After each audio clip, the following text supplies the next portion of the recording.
para falar um pouquinho de processo de execução, a gente tem que pensar quem pode ser o seu sujeito ativo e quem pode ser o seu sujeito passivo. Aí nós estamos falando da legitimidade.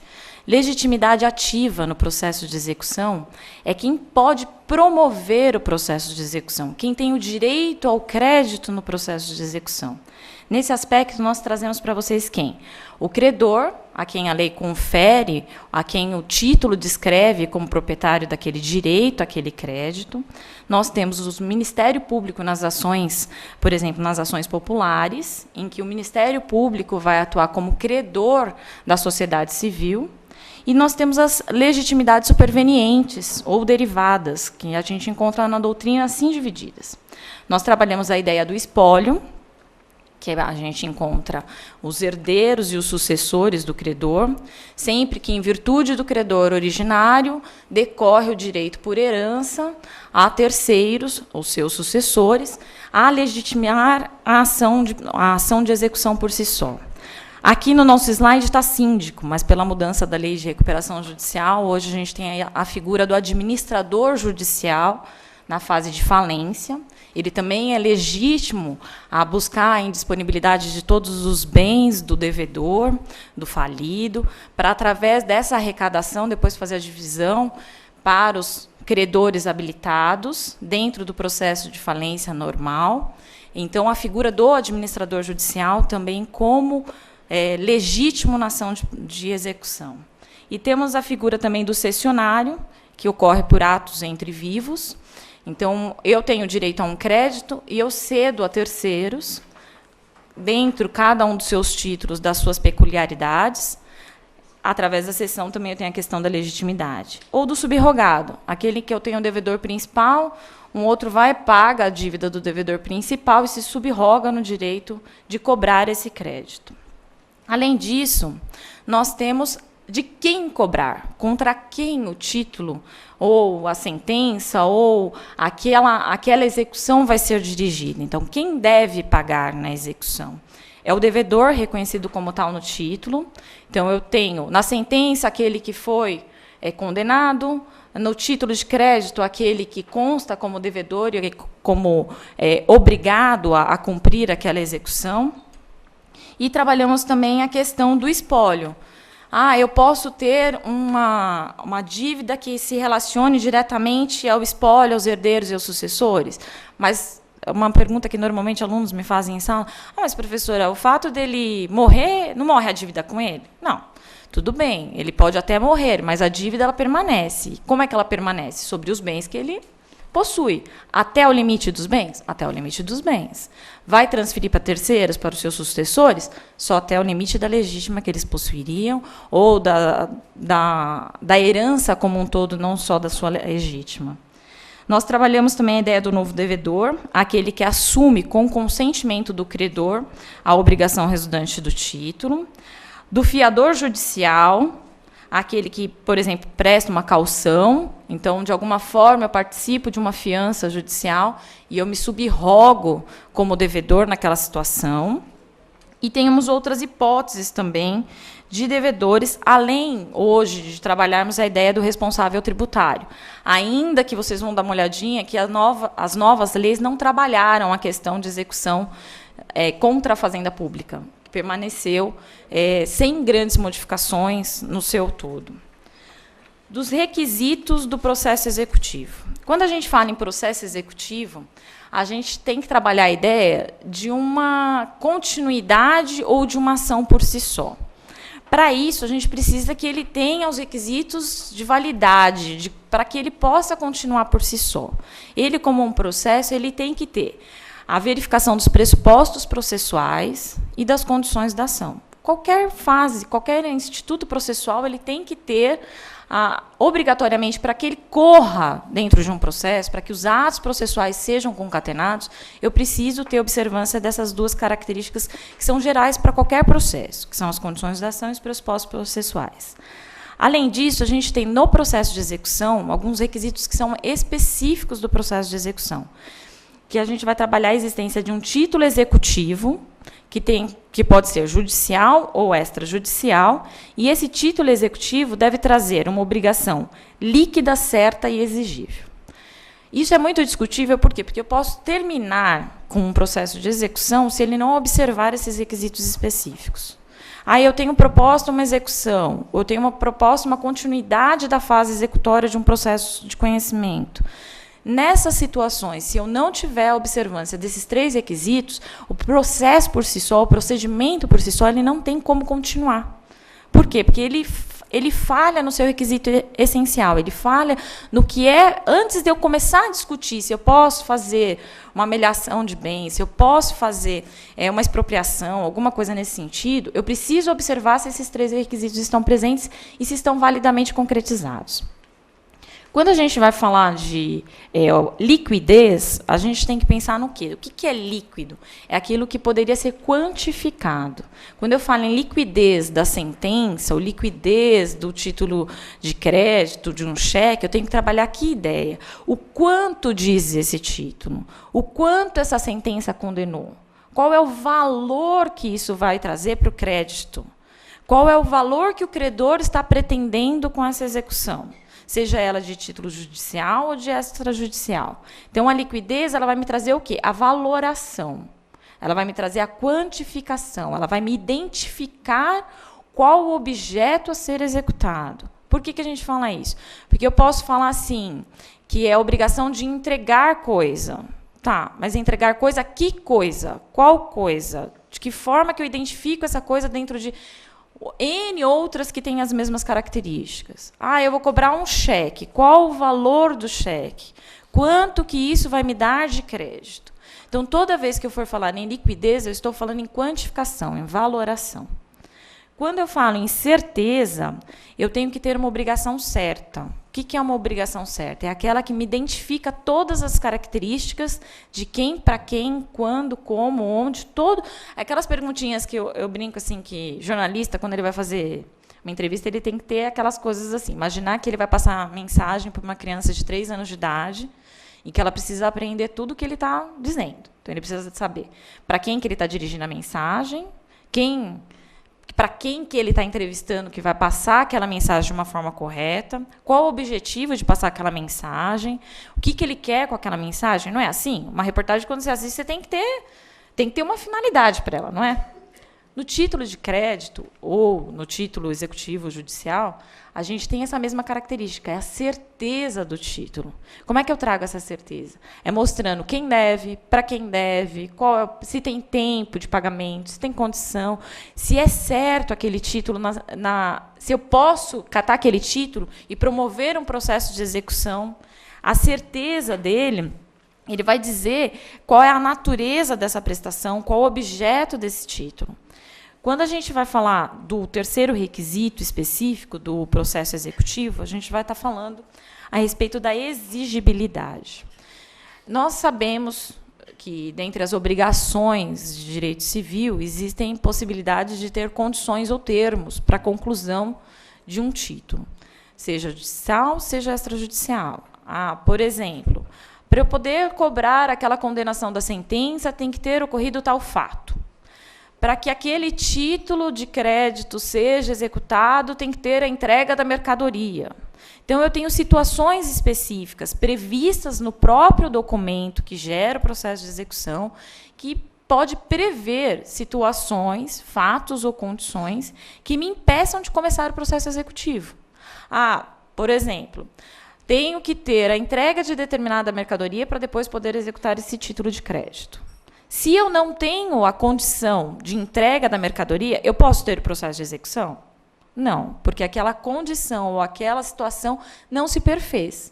A partir do momento que aquele fato acontecer, ele é um título hábil, exigível pelo processo executivo. Então, se eu tiver presente esses 3 requisitos específicos do processo de execução, eu posso vir a falar em processo de execução. Além disso, não adianta eu falar em processo de execução sem falar dos títulos propriamente ditos. No nosso Código de Processo Civil, nós temos a previsão dos títulos do processo de execução relacionado aos títulos judiciais e aos títulos extrajudiciais. Quando a gente vai observar o artigo 475-N, que é uma coisa até que os advogados, eu brinquei que logo que veio a lei, né, em 2005, 2006, o pessoal ficava, nossa, mas agora o código está virando uma colcha de retalho. Porque o pessoal não reforma o Código de Processo Civil por inteiro, mas aí começa. E não tem para onde aumentar os artigos, então, ao invés de anular os artigos, eles vão colocando A, B, C, D. Por exemplo, nós já estamos aí no N, e assim vai, né? J, e para frente. Mas é uma forma que o legislador encontrou de facilitar o nosso processo de execução sem ter que reformar todo o código. Como os doutores sabem, nós estamos aí com um processo de legislativo na tentativa de modificação do Código de Processo Civil por inteiro. Ele traz a observância já dessas leis dentro do seu corpo, e não mais com as letras A, B, C, D, e assim por seguintes, mas traz dentro de artigos específicos. Temos aí pessoas a favor, temos pessoas contra, juristas a favor, juristas contra. Tem lá seus lados positivos e seus lados negativos na reforma do Código de Processo Civil, mas a nossa modificação maior por essas leis já ajudou bastante o nosso processo de execução como um todo. Como vocês vão ver agora um pouquinho mais para frente na parte de modificações. Mas o que é interessante observar é que, independente dessa colcha de retalho que foi criada, ela trouxe para a gente um leque de atitudes, enquanto profissionais, de buscar a efetividade da cobrança dos créditos. De que forma eu posso, antes, ter aquele processo moroso, que terminava literalmente para emoldurar a sentença, ou emoldurar o título e guardar num quadrinho em casa, ou no escritório, e hoje você tem outras facilidades. E aí, quando a gente vai falar, a gente tem que falar o quê? Do que pode, qual é o título que pode dar origem a esse processo executivo. No primeiro momento, nós vamos observar o título executivo, o título judicial. Quando a gente fala em judicial, normalmente as pessoas tendem a limitar-se às sentenças judiciais. Só que a gente tem que observar algumas características que são próprias da prestação jurisdicional. O que é? A sentença ela tem que ser, no primeiro tópico do 475-N, uma sentença de um processo de conhecimento cível. Então, a gente vai falar da sentença do processo cível, que reconheça uma das obrigações previstas no nosso Código Civil, que é uma obrigação de fazer, de não fazer, de entregar coisa ou de pagar quantia certa. Quando a gente fala nas obrigações, a gente então está falando de uma sentença o quê? Uma sentença condenatória. Então, a gente exclui do processo de execução as sentenças meramente declaratórias e as sentenças que delimitam algumas condições que não necessariamente vão constituir alguma condenação. Ah, mas eu posso ter uma sentença declaratória pura, mas que condene em sucumbência? Posso. Então, eu tenho uma ação que eu só peço uma declaração, não estou pedindo condenação de ninguém, só que o juiz, na sua sentença meramente declaratória, ele traz uma condenação em sucumbência. Ah, a sucumbência é executável? É. Então, eu estou trabalhando, ainda que eu trate uma sentença meramente declaratória, ela traz um viés executivo e, por isso, a gente pode executar não a sentença por si só, mas aquela condenação de sucumbência específica da sentença declaratória. Então, quando a gente trabalha a ideia da sentença proferida no processo civil, a gente vai trabalhar a ideia da sentença que condene a alguma coisa, ou uma obrigação de fazer, não fazer, entregar ou pagar. Além da sentença cível, a gente também pode trabalhar a ideia da sentença penal condenatória transitada em julgado. Então, eu posso ter um juizado especial criminal, que a pessoa praticou um atropelamento, então um crime de menor potencial ofensivo. Se eu der algum fora de penal, vocês me dão um desconto, porque eu não faço penal, não é a minha área. Mas vamos imaginar que no juizado especial criminal teve lá a condenação, a indenização pelos prejuízos do acidente, além da limitação do direito de dirigir pela própria lei 9.099. E essa execução desta indenização, ainda que proferida numa sentença penal, ela pode vir a ser executada. E essa execução ela ocorre no cível. Nós temos a sentença homologatória de conciliação ou transação, ainda que inclua matéria não posta em juízo. Quando a gente tem a sentença que homologue alguma transação ou conciliação, a sentença arbitral, que é aquela em que a gente tem a cláusula compromissória e que ocorre o laudo, e esse laudo gera essa sentença, e essa sentença ela vai ser título executivo judicial, que era uma coisa que as pessoas, os advogados normalmente confundiam, achavam que por ser um título que se concretizava fora de um processo, ele não era característico próprio de sentença e gerava um processo como se fosse um título de crédito e não uma sentença judicial. O acordo extrajudicial de qualquer natureza homologado judicialmente. Aí a gente tem aquelas características de transações extras que dependem de homologação judicial. Hoje, um exemplo que a gente sempre dava, que era do divórcio consensual, que você levava só a transação pronta para que o juiz homologasse, e em que os advogados falavam, e agora? Agora eu vou fazer um divórcio em cartório. Aquela transação feita em cartório, em que concretiza o meu divórcio, ele vai ser o quê? Ele não é homologado judicialmente. Então, a minha execução não vai correr como um título judicial. Ah, mas eu fiz o meu divórcio e pedi homologação judicial. Vai correr como uma execução de um título judicial.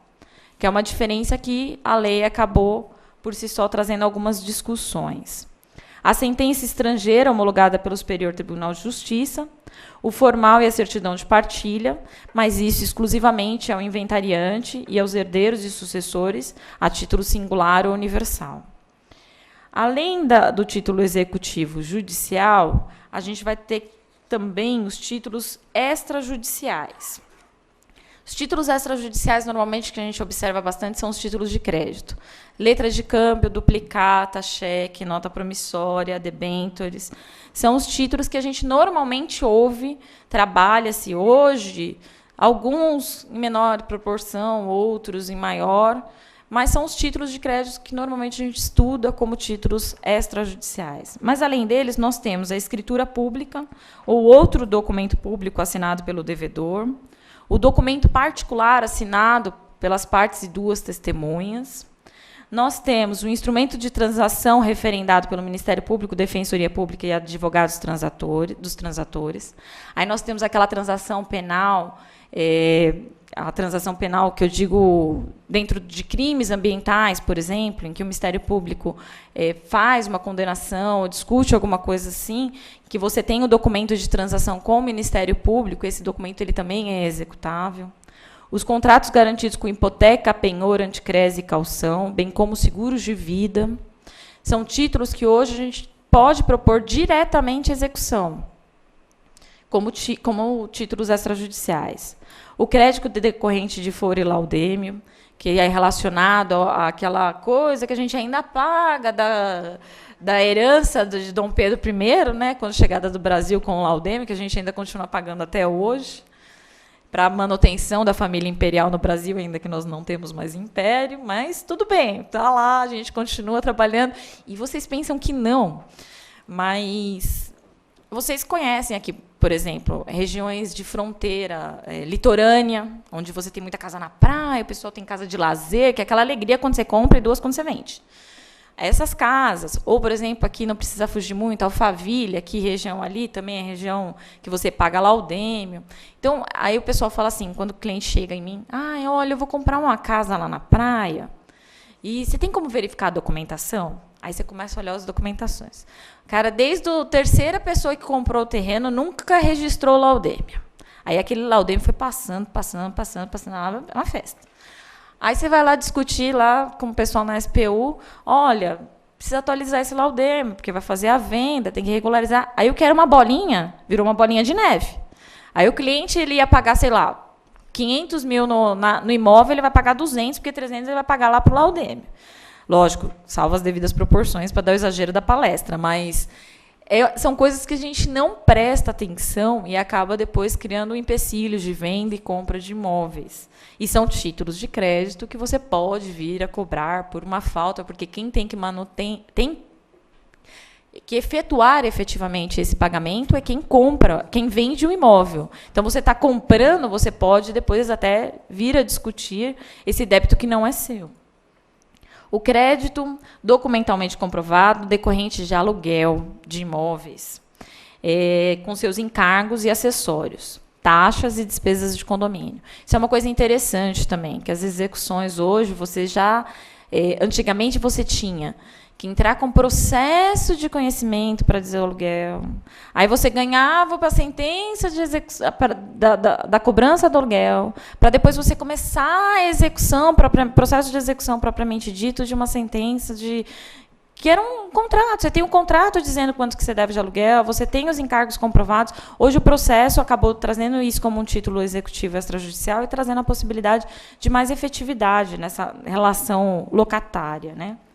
Além disso, nós temos os créditos de serventuários da Justiça, que são relacionados aos peritos, os intérpretes, tradutores, e a certidão de dívida ativa da Fazenda, que, como eu disse, é uma coisa que foi muito pouco trabalhada nas novas leis. E os demais títulos de crédito. A propositura de qualquer ação relativa a débito constante no título executivo não inibe o credor de promover-lhe a execução.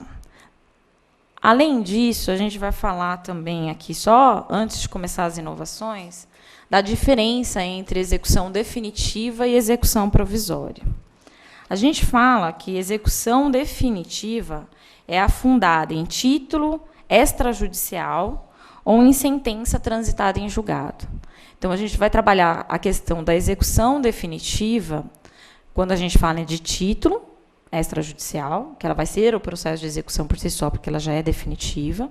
Lógico, com as suas especificações, com possibilidade de algumas coisas provisórias dentro dela, para garantias de juízo, que vocês vão ver mais para frente. E temos a sentença transitada em julgado. Aí a gente tem que observar uma coisa. Denomina-se coisa julgada material a eficácia que torna imutável e indiscutível a sentença, não mais sujeita a recurso ordinário ou extraordinário. Porque antigamente a gente tinha a ideia do quê? Sentença, o que era? Você aprendia nos bancos escolares. Sentença é o ato que põe fim ao processo. Não era assim antigamente? Mudou. Por que mudou? Porque ela não põe fim ao processo. Porque o processo, por si só, de conhecimento, ela até poderia colocar fim ao processo de conhecimento, mas ela não põe fim ao processo como um todo, porque aquela sentença, por si só, se condenatória, ela não se torna efetiva. Ela vai se tornar efetiva e trazer a finalidade pela qual ela foi criada a partir do processo de conhecimento, de execução. Então, eu tenho, antigamente, a divisão estratificada do processo. Processo 1, que era o processo de conhecimento. Liquidação e depois processo de execução. Hoje não, hoje a gente tem uma coisa só. É um processo só. E esse processo ele tem a fase de conhecimento, a fase de liquidação e a fase de execução. Então, a gente conseguiu não dividir o processo, mas criar fases para que ele corra e termine com a efetividade da sentença. Hoje, até pela emenda 45 da Constituição, a gente busca o quê? A efetividade jurisdicional. Não é mais só ter a sentença pela sentença. Eu preciso que aquele processo tenha um porquê de existir e que efetivamente aconteça o porquê pelo qual ele foi criado. Então, quando a gente trabalha a execução definitiva, por isso que a gente trabalha a ideia, ela vai ser definitiva quando eu tenho uma sentença transitada em julgado. Então, não cabe mais recurso, eu vou fazer uma execução definitiva. Ah, cabe recurso, mas eu posso começar o processo de execução? Posso. Aí eu vou trabalhar o quê? Uma execução provisória. A execução definitiva também, ela é fundada em título, como diz o artigo 587, ela é fundada em título extrajudicial e ela será provisória, enquanto pendente a apelação de sentença de improcedência também dos embargos executados, quando recebidos em efeito suspensivo. Então, quando eu trabalhar a ideia de que eu tenho uma execução, que ela começou como um título de crédito extrajudicial, ela seria definitiva. O executado propõe os seus embargos. Ainda que ele seja julgado improcedente e esteja recebido com efeito suspensivo, enquanto pendente essa apelação, ela vai ser tida como provisória, que é uma observação que foi feita para evitar prejuízos às partes. Por quê? Porque se amanhã essa apelação reformar essa situação de improcedência desses embargos, eu posso ter prejuízo. Como? O credor que já recebeu o crédito, não calcionou, não fez, não aconteceu, e pode trazer prejuízo. Como é que ele vai ressarcir o devedor que não é mais devedor? Então, a lei também observou, nas inovações, essa possibilidade. Ainda que eu fale de uma execução provisória, eu tenho que observar alguns requisitos para evitar prejuízos. Dentro desse contexto, a gente vai trabalhar a ideia do que é, então, a execução provisória. É aquela, ela não, no seu conteúdo, ela não difere da definitiva. Por quê? Tudo que eu faria na definitiva, eu faço na provisória, só que com algumas ressalvas. Por quê? Porque o artigo 475-O, que é uma daquelas letrinhas do 475, ele fala o quê? Que a execução provisória da sentença far-se-á no que couber igualmente à definitiva, mas observada algumas peculiaridades que é para evitar especificamente esses tipos de prejuízos que foram citados. Então, por exemplo, ela corre por iniciativa, conta e responsabilidade do exequente. Eu sou o exequente do título. Eu posso pedir essa execução provisória? Posso, mas corre sobre a minha responsabilidade. O que quer dizer isso? Se a sentença for reformada, eu, que sou o credor, posso ser obrigado a reparar os danos que o executado veio a sofrer.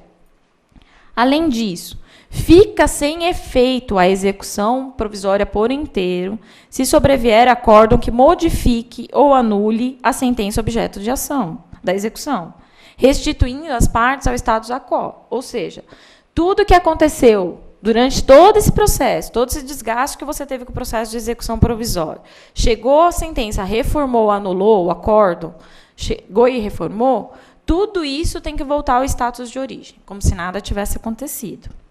Inclusive, sendo ressarcidos eventuais prejuízos. O levantamento de depósitos, é que está junto ali na apresentação, mas o levantamento de depósito em dinheiro e a prática de atos que importem em alienação de propriedade ou os quais possa resultar graves danos ao executado, dependem do quê? Caução. Então, tá bom, você vai querer retirar o dinheiro que está no processo, mas você vai caucionar. Você vai querer pôr para leilão, vender, expropriar esse bem que foi pego do devedor? Tudo bem, só que você vai ter que caucionar. Porque se amanhã esse processo for cancelado de alguma forma, porque a gente está falando de execução provisória, essa sua caução vai servir para indenizar os prejuízos e ressarcir todo esse desgaste com esse processo provisório. E no caso do inciso 2º, que se vier acórdão e for anulada parcialmente a sentença, então somente ficará sem efeito a execução naquele aspecto em que foi parcialmente reformada. Quando a gente fala, então, de processo de execução, vocês viram que eu tenho que ter legitimidade ativa, passiva, tenho que ter os requisitos essenciais, liquidez, certeza e exigibilidade, tenho que trabalhar algum título previsto em lei ou determinado como possível de um processo de execução, seja judicial, seja extrajudicial. E, além dessas características, a gente vai ter a ideia da execução, propriamente, de uma sentença judicial. Aí, a sentença, quando ela sai, às vezes, ela não é líquida. Falta um dos requisitos, como nós vimos, que é a liquidez. Antigamente, como eu já disse, tinha o processo de conhecimento, processo de liquidação, processo de execução, era tudo... Hoje, não, hoje a gente fala em fase de liquidação. Então, a sentença de liquidação, ela era como se fosse um processo cognitivo autônomo. A gente trabalhava uma ideia de criar, depois da sentença originária, uma outra discussão do quanto devia, que era para trazer a liquidez àquele título, para depois eu começar o processo de execução propriamente dito. Hoje, a lei, o que ela veio trazer para vocês? Não, olha, acabou a sentença, transitou em julgado, ou até mesmo na execução provisória daquela sentença que ainda está pendente de recurso, ela traz a possibilidade de você já começar a fase de liquidação para já começar a parte de execução também. Como é que eu trabalho a liquidação de uma sentença? A lei, no artigo 475-A, vai me trazer as modalidades de liquidação. Mudou muito do que a gente tinha? Não mudou muito, não. Ela inseriu dentro da nova lei muitas características que todos os advogados já estão acostumados. Então, nós temos a liquidação da sentença, que é quando a sentença não determina esse valor devido, e ela pode ser feita. Primeiro, antigamente, você tinha que fazer a citação, correr atrás do devedor, fazer acontecer. Hoje não, hoje você já intima a parte contrária na pessoa do seu advogado. Como é que eu inicio? Vamos tentar tornar mais prático isso. Terminou a sentença, saiu publicada a sentença, ou o acórdão. Não cabe mais. Transitou em julgado, qual é o papel do credor? apresentar memória de cálculo. Vou lá, eu, credor, não tem que pedir perícia, não tem que fazer nada. Quanto que gera essa sentença? Isso. Vou lá, apresento a memória discriminada do cálculo, com juros, tudo dentro do que foi determinado pela sentença, apresento ao processo e peço o quê? A intimação do devedor. Na pessoa de quem? Do advogado. Tem uma palestra que a gente dá aqui também na OAB, que é a respeito da responsabilidade civil do advogado por danos processuais. Nessa palestra, a gente observa essa situação. Porque antigamente, hoje, a responsabilidade do advogado é enorme. Por quê? Porque o advogado foi intimado pelo Diário Oficial para que pague e ele comunicou o cliente dele. Então hoje o advogado ele tem que tomar cuidado? Tem. Pode responder pela ética, por indenização, por causa de uma falha desse artigo aqui? Pode. Então, você, quanto profissional, chegou nessa fase de liquidação, você está pelo executado, recebeu a intimação, qual é o seu papel? Notificar o seu cliente comprovadamente de que ele está num processo de liquidação, que ele está possibilitado a ter penhora, a penhora em todo tipo de bens dele, que ele tem que tomar cuidado e quais vão ser as suas providências enquanto profissional. Eu não intimei meu cliente. Eu sou obrigada a intimar? A lei me diz que eu sou obrigada a intimar? Não, não diz. Mas amanhã ele vai lá te denunciar na ética. Aí você vem se defender aqui na OAB, dizendo não, porque o cliente foi lá, você recebeu a intimação, você não avisou seu cliente, no dia seguinte ele estava com a conta dele zerada. Pessoa jurídica com um dia antes de pagamento da folha de funcionários. Olha que legal. Você imagina o cliente como vai chegar feliz no seu escritório, né? Querendo matar você e toda a geração. A mãe, nessas horas, só fica um absurdo, gente, vocês não têm noção. É a primeira que eles xingam, né? O que acontece? Tá bom, você não avisou seu cliente, ele foi penhorado. Como é que você defende? Como é que você faz? Qual é seu papel enquanto profissional? É avisar. Porque ele vai falar o quê? Ele te deu uma procuração, você recebeu a notificação por ele e não o comunicou que ele poderia sofrer esse tipo de restrição. Então, qual é seu papel? Recebeu lá a intimação do 475, o que eu faço? Notifico o meu cliente. Mas eu preciso ter prova de que eu notifiquei? Tenha. Porque boca a boca, depois quem vale é quem grita mais alto. O que eu faço? Mando um e-mail com aviso de recebimento, mando cartinha com a R, peço para ele vir no meu escritório e assinar um ciente, sei lá.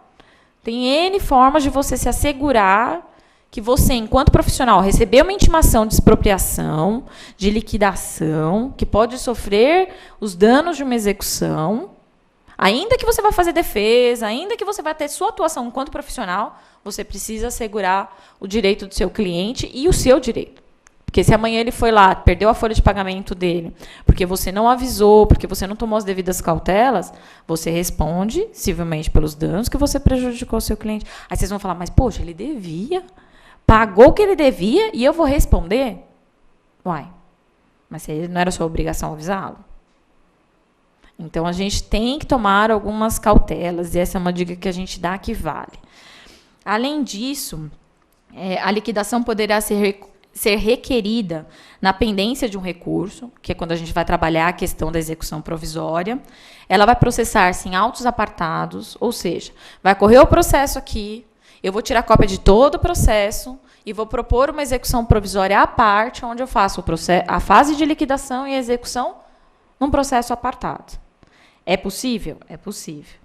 Além disso, nós temos a possibilidade de liquidação de sentença prevista no 475B, onde que, quando eu tiver uma sentença que a determinação do valor dela depender apenas de cálculo aritmético, que foi esse exemplo que eu dei para vocês, o credor requererá o cumprimento da sentença na forma do artigo 475J.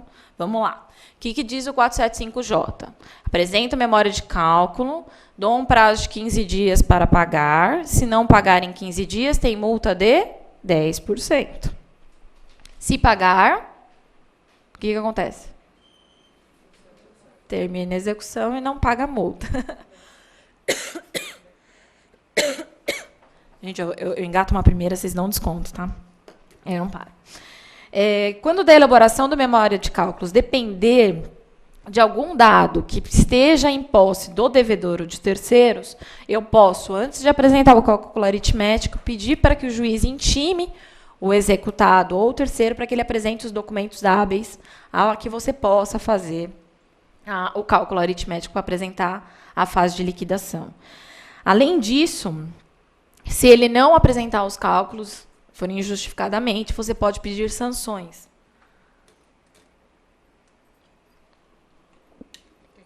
Não, obrigada. O juiz também poderá se valer do contador judicial. Antigamente a gente tinha um contador por vara, dependendo da comarca, hoje tem um contador para todo fórum, virou uma festa, né? Agora o tribunal andou fazendo umas reformas aí, não sei se é para economia de pessoal, não dá para entender.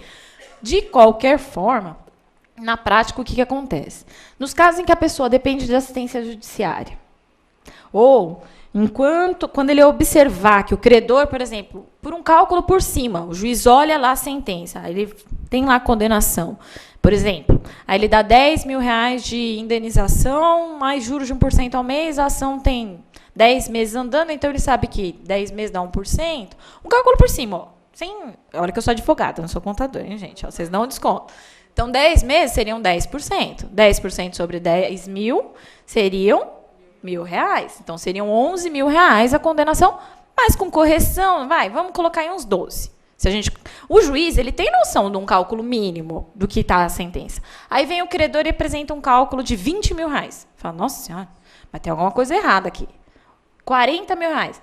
É óbvio que aquele cálculo que o credor fez, o juiz não precisa... só porque o credor apresentou aquele cálculo, o juiz está adstrito à iniciativa das partes, certo? No processo civil? Perfeito. Só que ele está vendo que aquilo lá extrapolou exorbitantemente o que é a condenação da sentença. Ele é obrigado a ir lá pedir penhora nesse valor, começar a fazer tudo em cima de um valor teoricamente apresentado pelo credor? Não. A lei ela já observa essa situação. Ela dá um poder de cautela ao juiz. Que poder de cautela é esse? Olha, ele excedeu demais, o juiz observou que a sentença está meio estranha, que aquele cálculo aritmético está meio estranho, o que ele pode fazer? Pedir para o contador judicial fazer uma verificação desse cálculo. Ele é obrigado a fazer isso sempre? Não. Então, você não, o seu papel enquanto exequente é apresentar um cálculo pronto.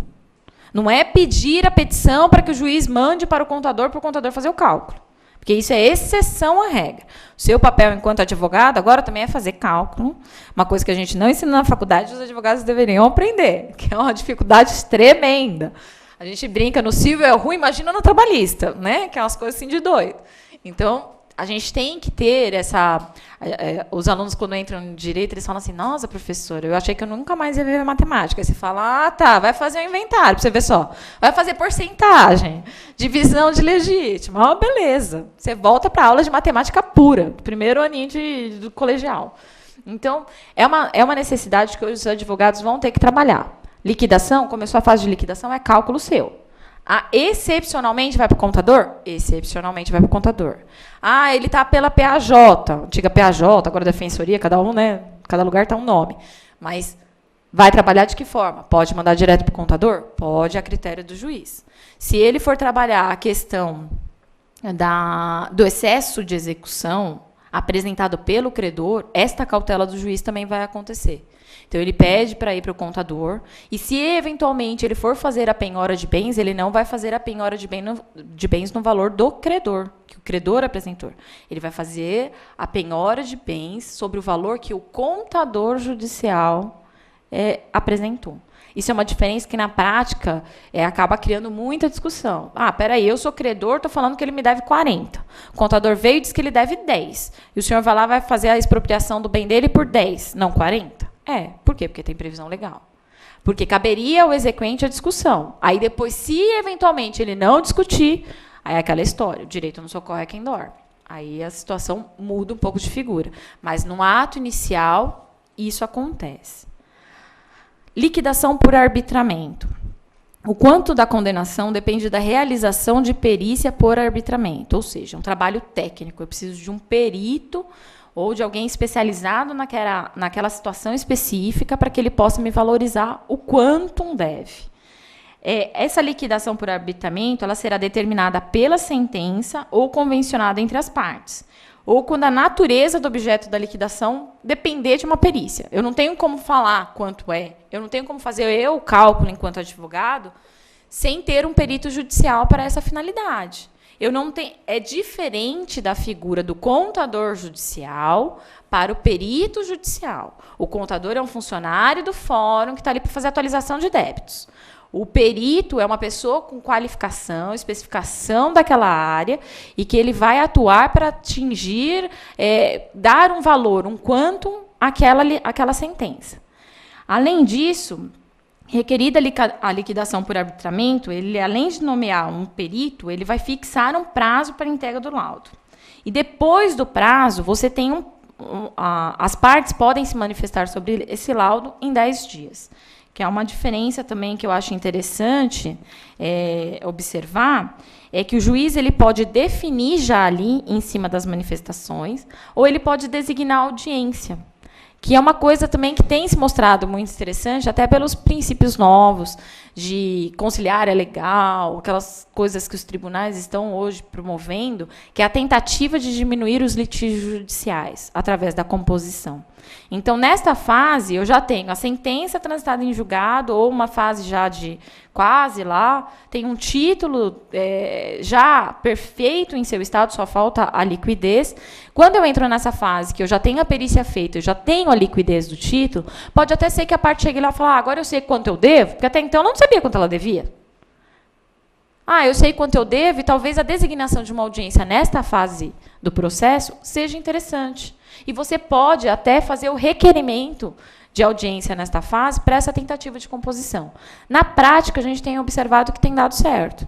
Porque até então ele não sabia quanto devia, aí ele sabe, ainda que ele questione uma coisa ou outra, numa tentativa de composição já nessa fase, você pode fazer uma proposta de parcelamento, uma proposta que as partes acabem se compondo, que antes você não tinha como. Porque saía a sentença, ele falava assim, eu acho que eu vou ganhar 100. Aí o seu cliente falava assim, não, eu acho que eu devo 50.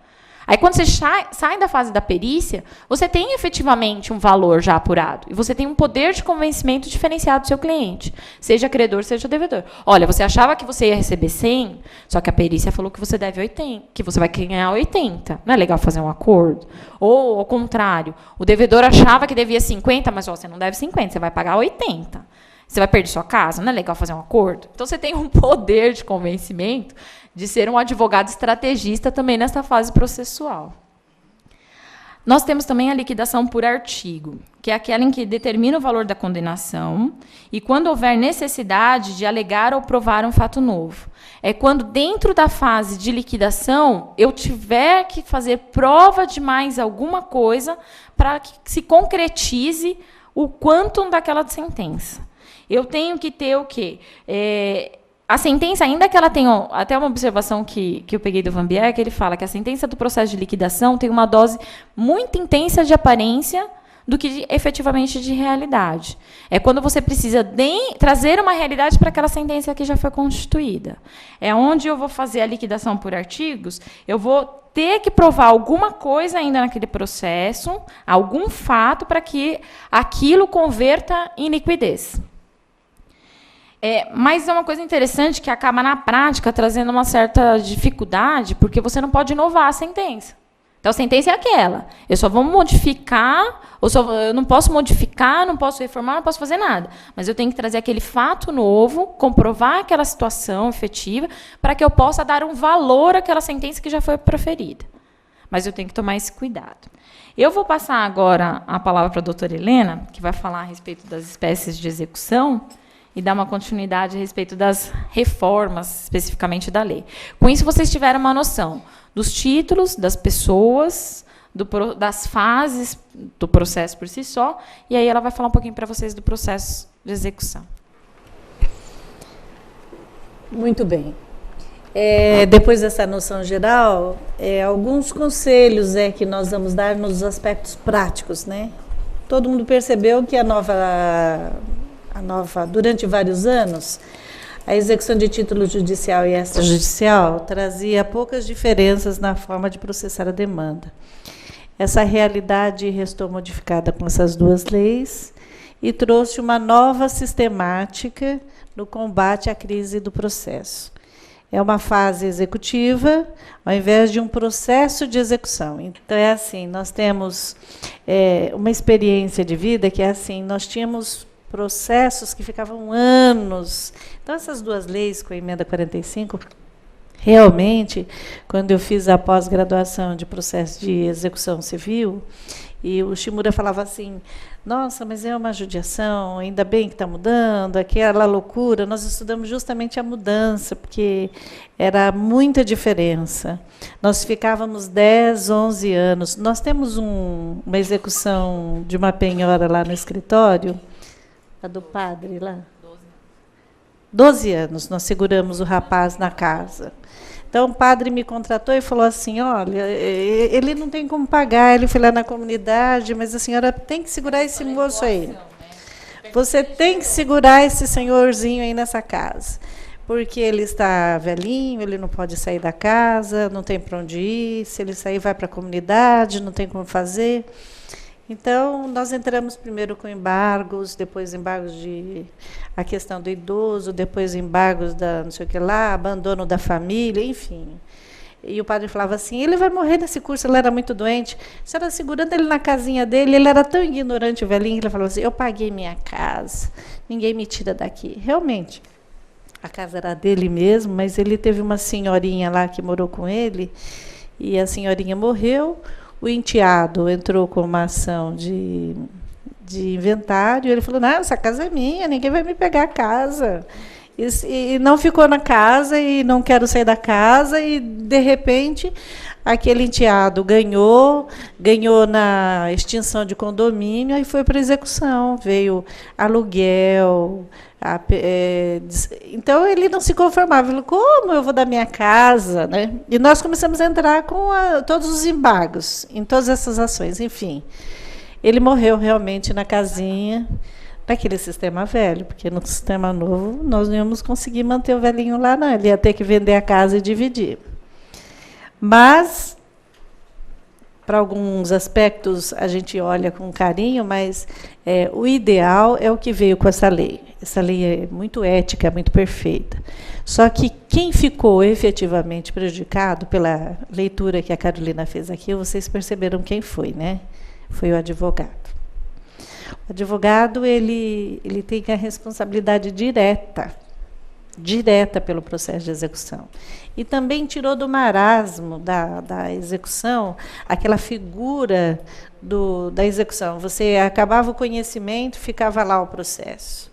De repente você ia, por quê? Era iniciativa da parte. Hoje não. Por que acelerou? Porque hoje é obrigação do juiz. Terminou, teve o processo de conhecimento, o juiz teve a sentença, ele já dá o comando de execução. Então, nós não precisamos, você não pode enrolar mais aqui nesse pedaço. Você podia enrolar, né? Até 2 anos, se não fizesse nada, você segurava 2 aninhos aqui. Agora não mais. O juiz já manda o comando, manda para execução e você tem que fazer andar. E qual é aqui, onde pega aqui nessa primeira fase o prejuízo do advogado? É o que ela disse. A responsabilidade civil do nosso contrato, que é a de comunicar ao cliente de que ele está sendo condenado, senão nós teremos aqui uma prestação de serviço falha. Vários juízes estão considerando o nosso contrato de prestação de serviço como consumidor. E se olá, tudo bem? E se a moda pega, nós estamos perdidos, tem responsabilidade civil. Então, é a história da folha de pagamento que ela disse. Então, a primeira grande preocupação nossa são, em aspectos práticos, é aconselhá-los a prestarem atenção na responsabilidade nossa. Segunda modificação bastante drástica que eu vejo nessa lei, que realmente prejudicou muito, é a questão, se você tinha lá a condenação, ele fixa a condenação, 20% ou 10% de honorários. Aí o credor resolve pagar, quem que sofreu aí mesmo? Foi o advogado, porque ele retira os honorários. Se ele pagar, retira os honorários. Então, nesse aspecto também, você tem que prever no seu contrato, aí vai uma dica, aí um aspecto prático no meio dessa palestra, vocês fazerem um contrato, e quando forem fixar essa questão já prevê no preço de vocês a possibilidade dele estar pagando e retirar de vocês aquela face da sucumbência, porque prejudicou quem mesmo? O advogado. Porque, ao invés de punir, tirar do valor do credor, ele tirou do advogado. Ninguém gosta de advogado, é uma coisa horrorosa. Morrem de inveja de advogado. Juiz morre de inveja de advogado. Olha, legislador, então, é uma coisa horrorosa. Uma coisa horrorosa. Eles têm preguiça de estudar direito, têm preguiça de arrumar cliente. Quando vocês pegam um alvará judicial, vocês já verificaram como foi difícil sair aquele alvará? O cartorário é contra você, o oficial é contra você, o juiz demora. Olha, é um parto tirar um alvará de levantamento. Porque o juiz ele tem aquele salário, né? Aí ele vê uma sentença maravilhosa lá que você vai ganhar o salário dele numa tacada só durante um ano. Ele quer morrer. Mas por que ele foi ser juiz? Fosse batalhar cliente, correr risco de execução, pagar funcionário, pagar imposto, né? É difícil. Agora, então, pois é. Por conta de toda essa inveja que eles têm da nossa profissão, nós temos que tomar nossos cuidados. Advogado é estrategista. Quando começou essa questão da execução, o que ele fez? Ele começou, logo de cara, ele quis contratar a procuração só até o efeito da sentença de conhecimento, achando que ia pegar. Então não vai me citar, porque eu sou até a sentença de conhecimento. Esqueçam, pessoal.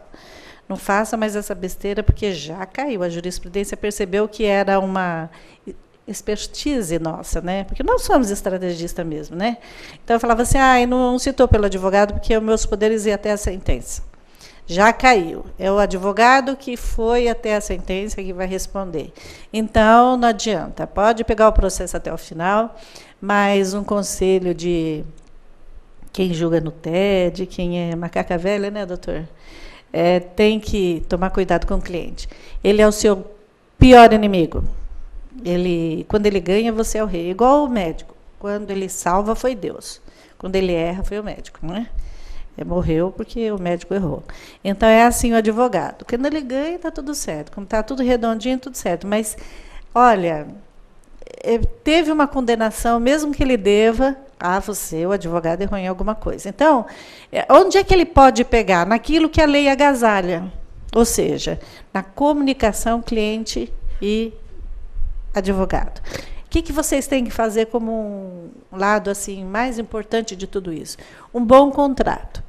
E no contrato de prestação de serviço, vocês têm que colocar qual é o meio de comunicação. Se vocês colocarem telegrama, carta registrada, e-mail, gente, e-mail com aviso de recebimento ou não, mas você coloca lá o e-mail e coloca uma cláusulazinha lá, que o advogado, que o cliente é obrigado a te informar a mudança por escrito de endereço e de comunicação.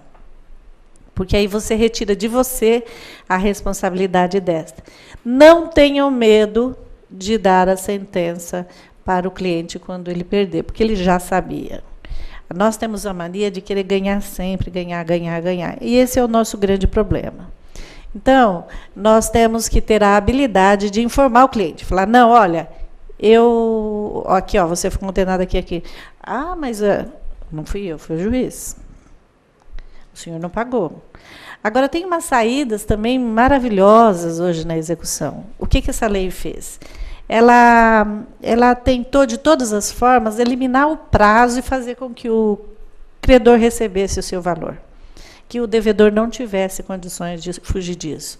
Mas esses cuidados com essa nova lei que o advogado tem que tomar também tem que residir na responsabilidade de conselho. Vamos dizer a execução provisória, que ela disse. É responsabilidade do exequente, fazer a execução provisória. Vamos pegar um exemplo. Você como chama? O Romano, ele ganha uma sentença Primeiro, o cliente dele trouxe para o Romano para ele ganhar um caminhão que valia R$100 mil. Né? Aí o Romano na sentença de conhecimento, ganhou lá o caminhão. Aí o outro lado recorreu. O Romano falou, opa, vou executar provisoriamente, vou buscar e apreender o caminhão. Ele busca e aprende um caminhão. Esse cliente, esse dono do caminhão, o devedor, ele era uma pessoa que trabalhava com carretos. Ele ganhava 10 mil por mês com esse carreto, com esses fretes todos. Aí, com a busca e apreensão do Romano, esse caminhão veio para o credor. Durante um ano, quanto é mesmo que deu? 120 mil de falta de ganho desta. Já ultrapassou o valor da ação, que era o caminhão. Aí, infelizmente, na execução lá em cima, esse caminhão é tido como, não, ele tem que ficar com o dono. Houve um erro aqui na sentença de origem. Nós sabemos que na sentença de origem tem erro de montão. Por isso que existe a segunda fase. Então, o que aconteceu mesmo? O cliente do Romano veio para ele ganhar uma ação de 100 mil. O Romano vai dizer, você não só perdeu os 100 mil, como você vai ter que pagar 120 para você. Mais as correções e tudo mais. O que aconteceu? Seu cliente virou seu inimigo. Você é um incapaz, um infeliz, você errou. Na hora de buscar o caminhão, ele foi o primeiro a querer pegar o caminhão do cara, nós ganhamos, vamos tirar. Blá, blá. Só que quando você for fazer uma execução provisória, como a responsabilidade é do exequente, você tem que hoje ser um estrategista. O advogado tem que ser estrategista. O que ele vai fazer? Ele vai pegar, transformar isso numa realidade prejudicial e mostrar, olha, se você perder, você tem isso, isso, isso. Ah, mas eu quero isso sim, então você me assina aqui. Ele dá por escrito e assina. Para ele amanhã não dizer que o Romano causou um prejuízo para ele de 120 mil reais. Concorda que ele vai dizer que foi uma falha técnica do Romano? E que não é ele, que imagina, eu mandei o advogado e fez. A execução provisória hoje, apesar de ser um grande lance, você tem que ter uma responsabilidade de análise. Você pode buscar, aprender, penhorar e deixar registradinho lá no Detran para não vender, porque é um direito seu de execução, aí tudo bem, está no limite do razoável, mas não pegue o caminhão de volta. Não fique com o bem, não prejudique o outro.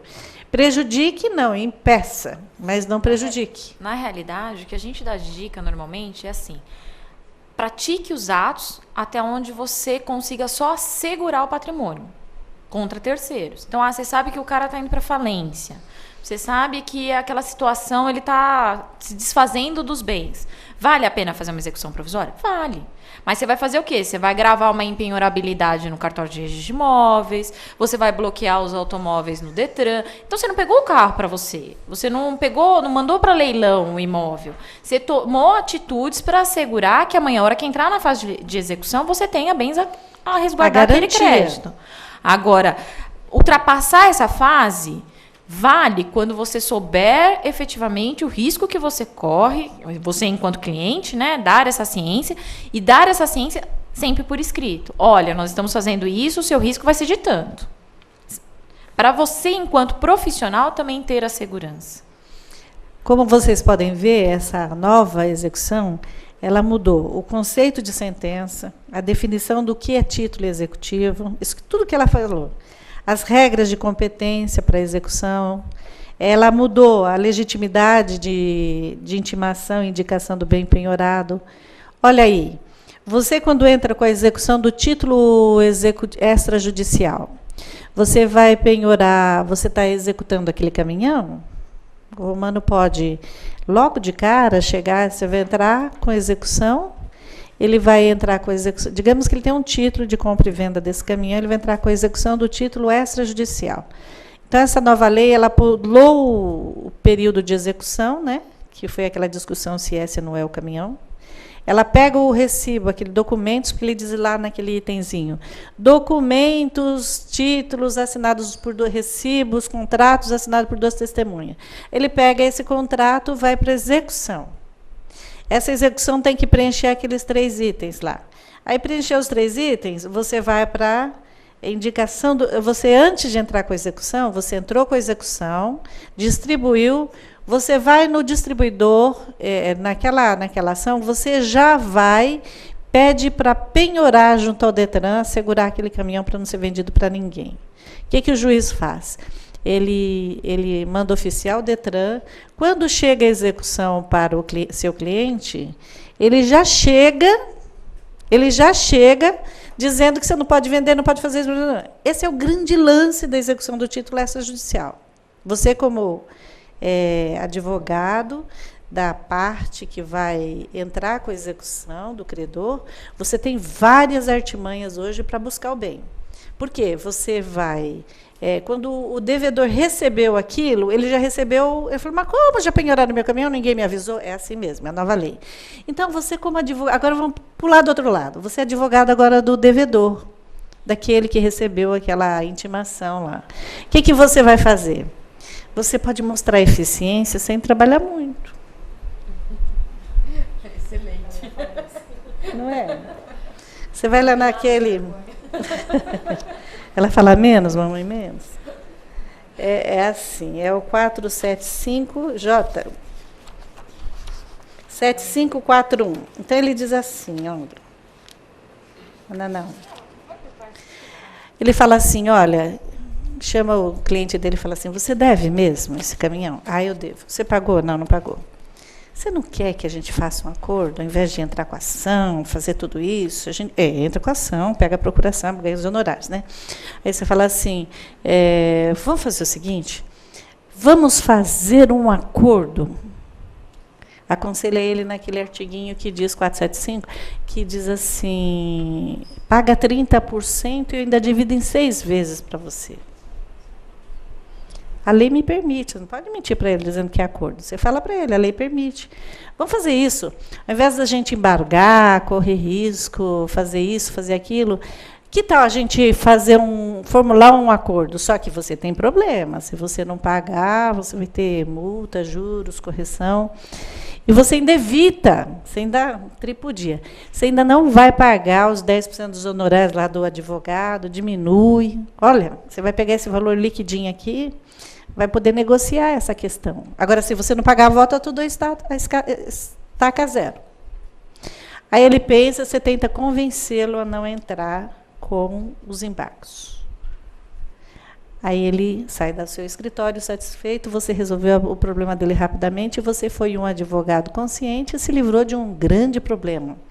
Porque se você entrar, ele falar, não, mas eu quero atrapalhar, eu quero entrar com embargos, então você pega no seu contrato e escreve lá que, mesmo alertado do artigo tal, ele faz questão dos embargos e que quer que discuta isso, isso, isso.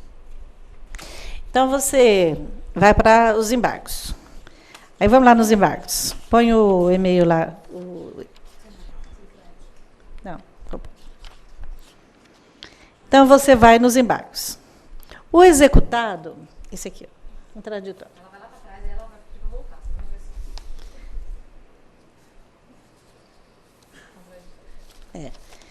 O executado, independente de penhora, depósito ou caução, poderá opor-se à execução por meio de embargos. Os embargos à execução serão distribuídos por dependência, autuados em apartado, instruído com cópias das peças processuais referentes. Os embargos serão oferecidos em 15 dias, contados da data adjuntada dos autos de mandado de citação. Cuidado, os velhinhos aí, que não são mais 10 dias, é 15 dias. Né? A gente tem mania de botar 10, enfim, falar é 15 dias. Quando houver mais de um executado, o prazo de cada um deles, conta-se a partir da juntada do respectivo mandado citatório, salvo tratando-se de cônjuges. É marido e mulher, então o prazo é único. Nas execuções por carta precatória, a citação do executado será imediatamente comunicada pelo juiz deprecado ao juiz deprecante, inclusive por meios eletrônicos. Aqui começou um novo problema nosso. Mandou, publicou, começa a correr o prazo, porque é o advogado. Contando-se o prazo para os embargos a partir da juntada do auto da comunicação, o que é mesmo? Publicação. Tá certo? Os embargos do executado não se aplicam no disposto no 9.1 desta lei. Então, olha, se os embargos forem rejeitados por intempestivos, por inepta petição, aí começa a nossa responsabilidade. Ó, vamos pensar no risco nosso. Quando manifestadamente protelatório. Então, se foi protelatório, o que faz o juiz? Olha o 739. Passou para o 739 aí? Os embargos do executado não terão efeitos suspensivos. O juiz pode dar efeito suspensivo se ele analisar aqui os fundamentos e tal, mas é também muito difícil conseguir o efeito suspensivo. Só se ele analisar grave, dano, difícil, incerta reparação, aí você garante a penhora e ele dá o efeito suspensivo. Mas aí você tem que garantir também, tem que dar a caução. A decisão relativa aos efeitos dos embargos poderá, a requerimento da parte, ser modificada, revogada a qualquer tempo, em decisão fundamentada, cessando as circunstâncias que a motivam. Quanto ao efeito suspensivo atribuído aos embargos, disser respeito apenas uma da parte da execução, outra parte não tem o efeito suspensivo. Então, é 100 mil e uma das partes deve 50, outra 50, ele deu efeito suspensivo em relação a um dos devedores, com relação aos outros 50, permanece. Quanto ao excesso de execução por fundamento dos embargos, o embargante deverá declarar a petição inicial, o valor que entende certo, apresentando memória de cálculo, sob pena de rejeição liminar dos embargos pelo não conhecimento do fundamento. A concessão do efeito suspensivo não impedirá a efetivação dos autos de penhora e avaliação dos bens. Pode avaliar e penhorar os bens. A cobrança de multa ou de indenizações, aqui é que pega, 739B.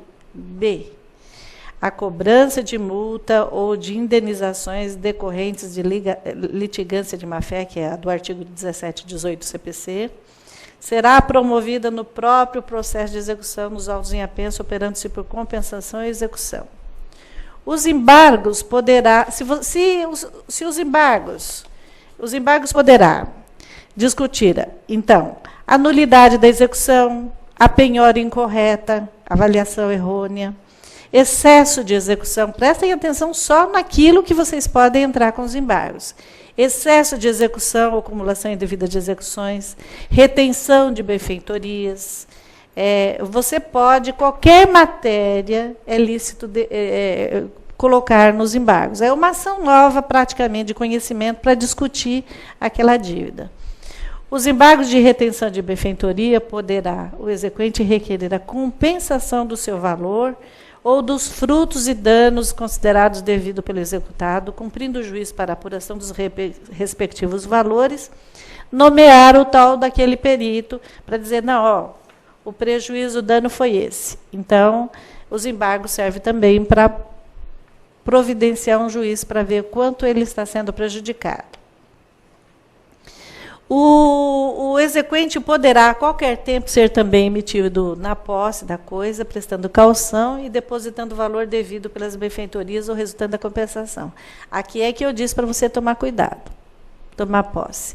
Se você tomar posse, deu prejuízo e não era lícito aquela posse, você vai responder pelo prejuízo.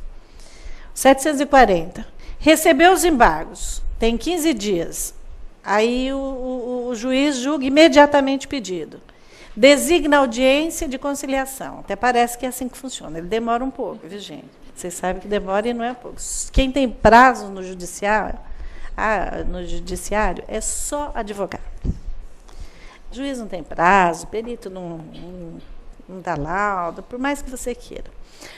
No caso dos embargos, aqui é que pega. No caso dos embargos manifestadamente protelatório, o juiz imporá, em favor do exequente, multa ao embargante, para o seu cliente, em valor não superior a 20% do valor da execução. Vamos pegar o caso do caminhão lá do Romano? No prazo dos embargos, reconhecendo o crédito do exequente, comprovando o depósito de 30%, olha o 745A, aquele conselho maravilhoso que vocês vão ganhar o cliente aí. No prazo dos embargos, ao invés de você entrar com embargo e correr o risco de levar 20% para o seu cliente, praticar um embargo assim, protelatório, complicado, e ainda demorar 2 anos discutindo essa questão, e no final ainda ser o péssimo advogado do seu cliente, você é horrível e você é o vilão da vida dele, ele que deve, você é que é culpado. Você pode oferecer esse 7454. No prazo dos embargos, dos 15 dias, você pega, reconhece o débito, paga 30% em 6 vezes. Se ele não pagar, 1% ao mês. Sendo a proposta deferida pelo juiz, o exequente levantará a quantia depositada, serão suspensos os atos da execução. Caso indeferida, seguir-se-á os autos executivos mantido o depósito. Dificilmente o juiz indefere, porque é lei. O não pagamento de qualquer prestação implicará de pleno direito no vencimento de todas. Por exemplo, dos 100 mil você depositou 30, falta 70. Aí você não pagou as 6 parcelas que seriam divididas nesses 70. Aí o juiz de cara já impõe uma multa de 10% sobre o valor das prestações não pagas. Já não é mais 10% sobre 100 mil, mas é 10%, não é 10 mil, é 7 mil. Tá? Então, é lícito ao executado, em 5 dias, pedir também, no caso de penhora, a adjudicação, alienação ou arrematação daquele bem que foi arrematado. Oferecer embargos fundados em nulidade da causa extinsiva da obrigação, desde que subveniente a penhora, aplicando-se ao que couber neste capítulo. Ou seja, os embargos é tudo igual, só que prestem atenção. Não são mais nem 10 nem 15, são 5 dias a adjudicação. Tá? Oferecidos embargos, poderá o adquirente desistir da aquisição. Você também pode oferecer e depois desistir. No caso do artigo 1º, o juiz definirá de plano requerimento com imediata liberação do depósito feito pelo adquirente. Você depositou e você desistiu, aí o juiz devolve. De novo, os caso os embargos sejam declarados manifestadamente protelatórios, o juiz imporá a multa ao embargante não superior a 20% do valor da execução em favor de quem desistiu da aquisição. Prestem atenção, já são mais 20%. Então, olha, vamos voltar àquele anterior aqui. Uma coisa que é interessante também observar é que a aplicação do 745A, ela não depende de anuência do exequente. Então, ou seja, eu requeri ao juiz o parcelamento, a análise dessa concessão ou não é do magistrado. Ele não é obrigado a intimar a parte credora para dizer se ela concorda com o pagamento de 30% e o restante em 6 vezes. A lei não dá essa obrigatoriedade ou essa faculdade. Isso é a faculdade do juiz. Já deu. Ainda que na prática a gente tem observado muitos magistrados intimando a parte contrária para dizer se concorda ou não, ainda que você já tenha feito o pagamento lá dos 30%. Só para criar essa observação. Então vamos recapitular. Quem sofreu aqui nessa mudança toda aqui? O advogado. Responsabilidade civil do advogado. Então, pega lá esse... Não sabe mais onde eu estou. Então, deixa eu falar. Isso aqui, ó. Então, é assim. Nós tivemos o quê? Uma redução na verba honorária no pagamento imediato do débito. Se o devedor for lá reconhecer e pagar imediatamente. Qual o nosso cuidado mesmo? Inserir essa possível redução no seu preço. Se ele é assim, na execução, ele fala assim, olha, pague o débito em tantos dias sob pena de... honorário de tanto, multa de tanto e o valor de tanto. Então, quando você apresenta os seus cálculos, você também tem que deixar à parte e apresentar todos esses detalhes. Mas ele já diz aqui, de plano ele fixa os honorários. Se ele for lá, ele vai reduzir. No caso integral do pagamento em 3 dias, a verba honorária será deduzida a metade. Ele deu 20%, ele deu 1.000, nós vamos receber só 500. Você tem que fazer uma cláusula de forma que essa redução sobre para quem mesmo? Para quem foi avantajado. É o devedor que tem que te pagar, é o teu cliente. Então, olha, a execução fundada em título extrajudicial, é a 11.382 de 2006, ela mudou o quê?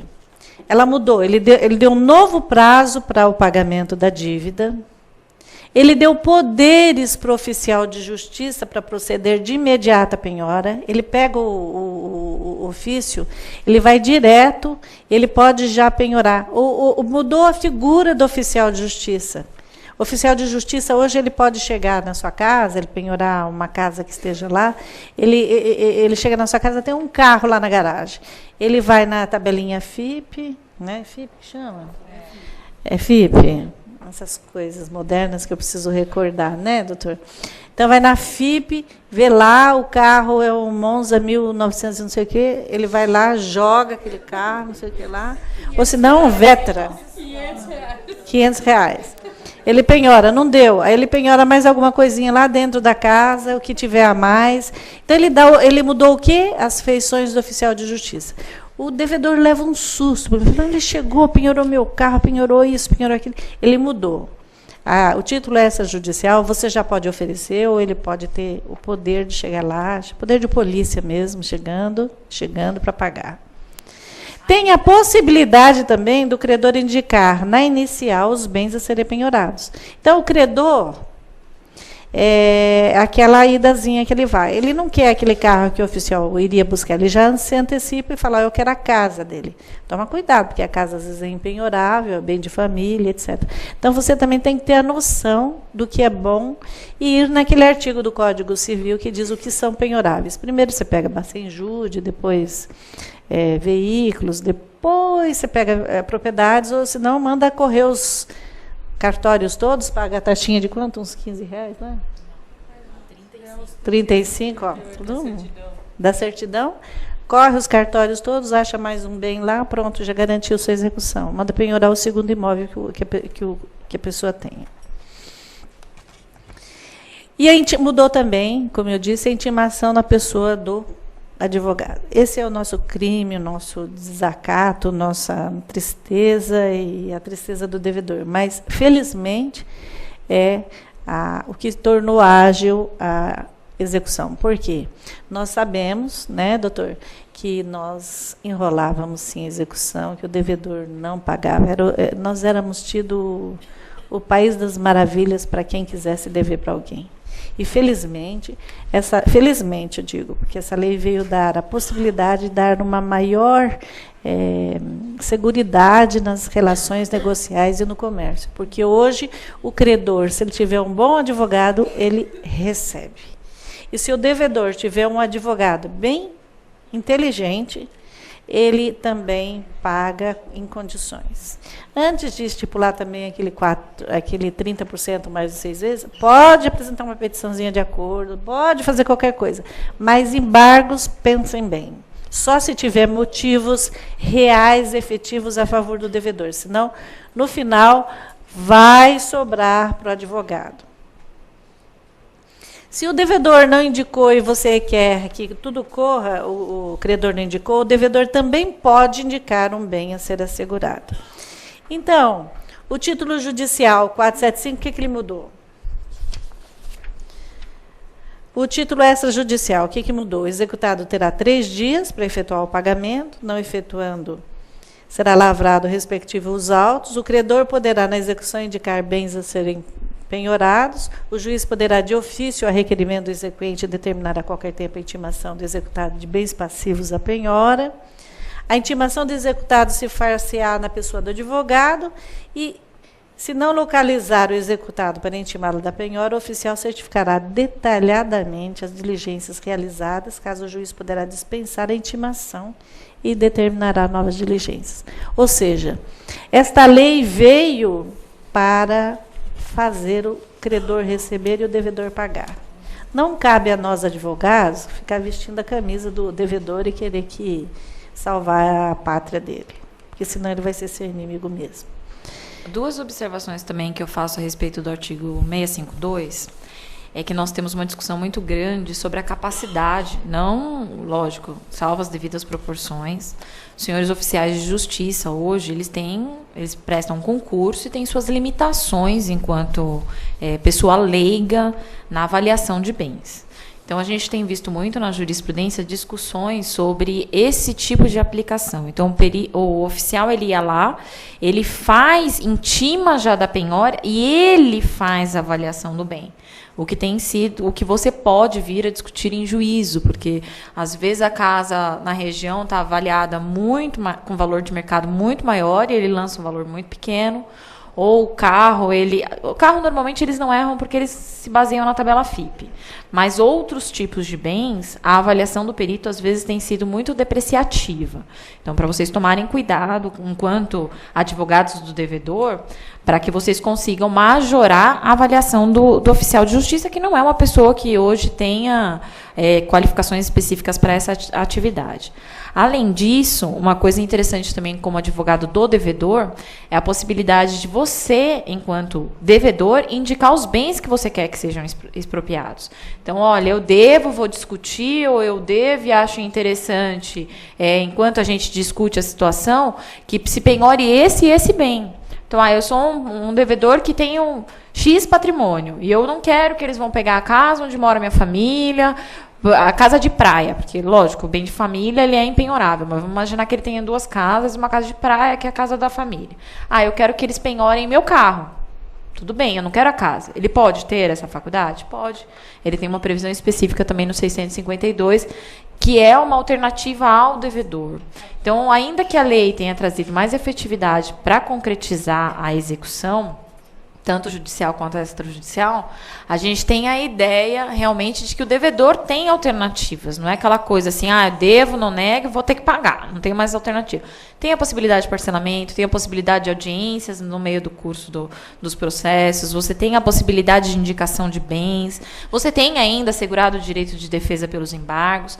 A única coisa que é o que a doutora Helena está ressaltando bastante, que é a possibilidade de você, enquanto profissional, conhecedor do direito, que sabe o que é um embargos protelatórios, evitar esse tipo de conduta, que era uma conduta muito comum antigamente, porque você não tinha sanção. Ainda que você tivesse a previsão expressa de litigância de má-fé nos artigos 17 e 18, ela não era específica do processo de execução. Você só tinha um ou outro artigo que mencionava a característica de procrastinatório, direcionando ao 17 ao 18, mas leia-se, o 17 e o 18 não dá 20% de sanção. Na execução, você tem 20% de sanção. Então, é uma observação que você tem que, hoje, enquanto profissional, operador do direito, tomar cuidado. Então, resumindo, no processo do título executivo, que é aquele derivado da sentença, ele dispensa a citação do devedor, o juiz já encaminha e vai à execução. Tem incidência de multa, se houver incidência de multa, o requerimento, tem também o requerimento do credor, a penhora e avaliação, a intimação da pessoa no advogado para impugnação, a indicação de bens da penhora pelo exequente, a nova inteligência do 655 do CPC. Tem a questão da incidência de honorários na fase executiva. O processo pode andar, você pode entrar com uma execução dos seus honorários ali, apartado, ali dentro mesmo. Defesa mediante a impugnação, não é mais embargos. Muita gente entra com embargos aí, você só entra com uma petiçãozinha dizendo que impugnou isso, por isso, quer isso, sem exagero, sem sair dos limites da sentença. As obrigações. Condena o devedor a emitir declaração de vontade de produzir os efeitos da declaração de sentença. Constituição de capital nas execuções para prestar. Uma dica. Quando você entra com um processo de conhecimento, se você não pedir, por exemplo, você pede pensões alimentícias por um dano, sei lá, erro médico. Aí você entra com uma ação. Na ação de conhecimento, o advogado não pode deixar de pedir isto aqui, a constituição de capital para a prestação de alimentos. Então, você diz assim, olha, o risco na condenação, eu quero R$1.000, R$1 milhão pela ação, pela vida, pensão e etc., danos morais, etc. Então, você já na sua inicial, você tem a obrigação de pedir a constituição do capital. Ou seja, eu quero que o juiz determine a constituição do capital. Na sentença, ele é obrigado a dizer sobre o seu pedido. Se não entrou, você pede os embargos declaratórios. Porque se ele der a constituição do capital, seria como se fosse assim, uma reserva. A empresa pode ir à falência, mas ficou assegurado aquela situação. Muitas empresas depositam o valor. Nós tivemos no escritório uma condenação de prestações da pessoa de 21 anos até 71 anos. Então, era um salário mínimo, ele fez uma projeção de um salário mínimo até 71 anos, depositou lá os 500 mil e continuou aqui a execução dele. É possível, vocês entenderam? Ele constitui o capital. Nessa sentença de execução, você, quando for executar, você já faz a constituição. No conhecimento, você pede a constituição do capital e na fase executória você já pode botar este valor em penhora. Isso não é excesso. A Fazenda Pública não houve reforma, continua igual, lógico, interessa ao Estado, né? Nas execuções de obrigações alimentares não entra a 475J, exceto na ação trabalhista, que muito juiz, apesar do salário ser alimentos, ele tem aplicado subsidiariamente o CPC, né, do 475J. Então, quando não sai acordo de jeito nenhum na trabalhista, pede a subsidiária aqui na execução, que o juiz é obrigado, às vezes, ele dá no 475J. E o que mudou na extrajudicial, que eu falei? Você entrou com a execução, pede a penhora, e já procede imediatamente antes do oficial, ou se não o oficial vai lá antes, já penhora. E você eu sei, eu já falei. E você tem a possibilidade também de indicar, né, iniciar os bens a serem penhorados. Então, o que mudou, em resumo? No título judicial, o juiz anda com a execução. No título extrajudicial, que é aquele que você entra com a execução, você anda com a ação. Mas você tem muitas possibilidades, desde a penhora até arrancar rapidinho o valor. E o devedor tem as saídas. No título extrajudicial, aqueles 3 dias para pagar os 30%, dividir em 6. Ou embargar em 15. Embargou em 15, a responsabilidade maior é do advogado, analisar com carinho.